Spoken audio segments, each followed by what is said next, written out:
The Shadow of the Ebony Tree. Deep within the heart of Eldermere Forest, an ancient ebony tree loomed like a sentinel of darkness. Its gnarled branches clawed at the sky, and its bark, black as a moonless night, shimmered faintly under the light of the stars. For centuries, the villagers whispered of the tree's sinister reputation. It was said that 3 witches, banished long ago, had cursed the tree in their wrath, binding their restless spirits to it. Its dark fruit, heavy and alluring, promised either fortune or ruin to those daring enough to partake. Few were bold or foolish enough to approach. But Isla was not like most villagers. At 17, Isla's curiosity often led her where others dared not tread. Life in the village was predictable, safe, and stifling. The stories of the ebony tree, retold around flickering hearth fires, had always captivated her. Were they just tales meant to keep children from wandering too far into the woods? Or was there truth behind the ominous warnings? One crisp autumn evening, Isla made up her mind.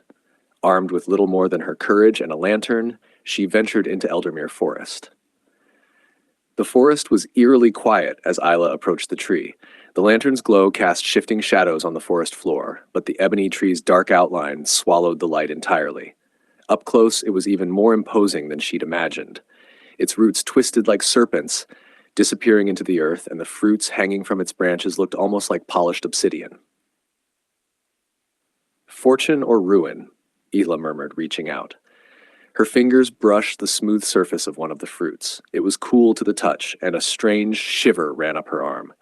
Before she could second-guess herself, she plucked the fruit. The moment the stem snapped, the ground beneath her feet trembled. A low, guttural sound, half a groan, half a growl, rumbled through the air.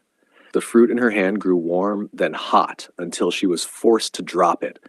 It hit the ground with a heavy thud and cracked open, spilling a thick, inky substance that soaked into the soil. Then came the voices. "We awaken. Our vengeance waits no longer. Who dares disturb the sisters?" The air grew heavy, and 3 spectral figures began to materialize around the tree. They were women, or at least they had been once. Their forms shimmered, translucent and ghastly. Each had a different aura, one wreathed in fire, another in shadows, and the third in a storm of swirling mist.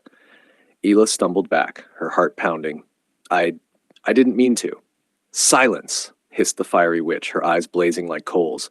"You have freed us, child. For that we are grateful.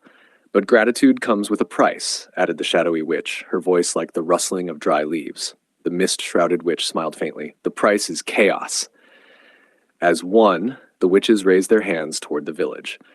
Isla turned just in time to see tendrils of dark energy snaking through the trees, racing toward the distant lights of her home.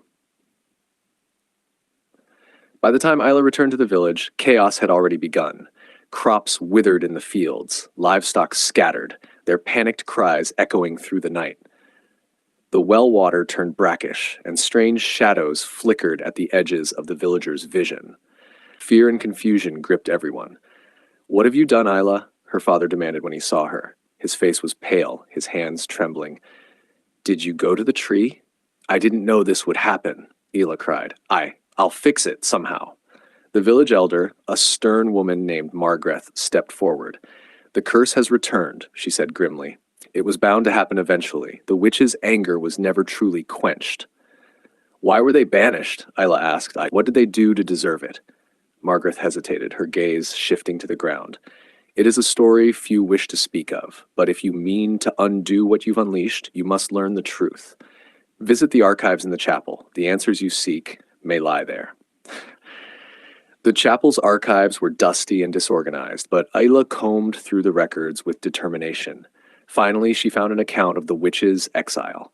Centuries ago, the 3 sisters, Honora, Calith, and Cyrene, had been healers and seers, beloved by the village. They used their magic to aid the sick, bless the harvest, and protect Eldermere from harm. But their power frightened some. When a harsh winter brought famine and disease, the villagers turned against the sisters, blaming them for the misfortune. Accused of witchcraft and malice, the sisters were driven into the forest. Before they left, Honora swore vengeance. "If we are to be cast out as monsters," she said, "then monsters we shall be." The sisters cursed the village, binding their spirits to the ebony tree as a final act of defiance. Isla's hands trembled as she closed the book. The witches had been wronged, but their curse had brought suffering for generations. To end it, Ela realized she would have to confront the sisters directly. The witches were waiting for her beneath the ebony tree, their spectral forms flickering like candle flames. The air around them crackled with power. "You return," Calith said, her shadowy form coiling like smoke. "Do you seek to bargain, child, or to beg?"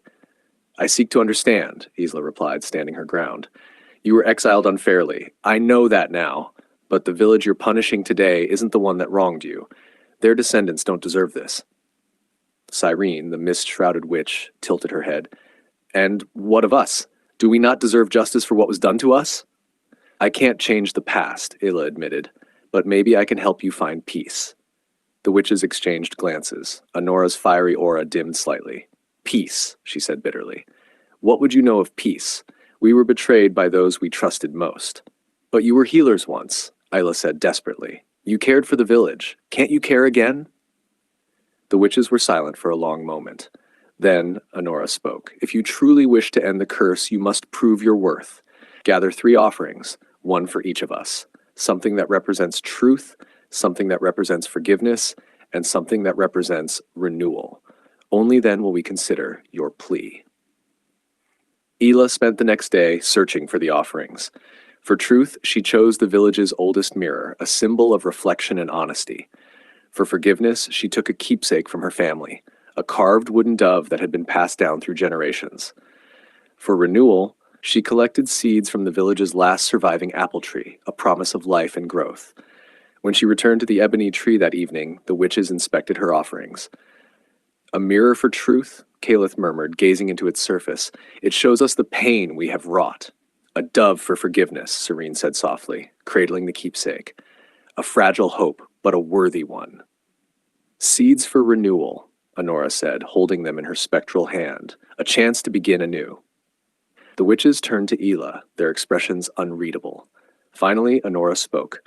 "You have shown us that not all who follow are like those who came before. Perhaps there is still a place for us in this world." With a wave of her hand, Honora dissolved the tendrils of dark energy that had gripped the village. The air grew lighter, the shadows receded, and the crops in the fields began to revive. The witches' forms began to fade as well. "Wait!" Ela cried. "What happens now?" "We go to rest," Cyrene said with a faint smile. "Thanks to you, our spirits can finally be at peace." As the witches vanished, the ebony tree began to change. Its black bark lightened, and its twisted branches straightened. The dark fruit fell away, replaced by blossoms of pure white. The village was saved, and the curse was broken. But Isla knew she would never forget the lessons of the witches, the power of understanding, the importance of forgiveness, and the possibility of renewal even in the face of centuries-old pain.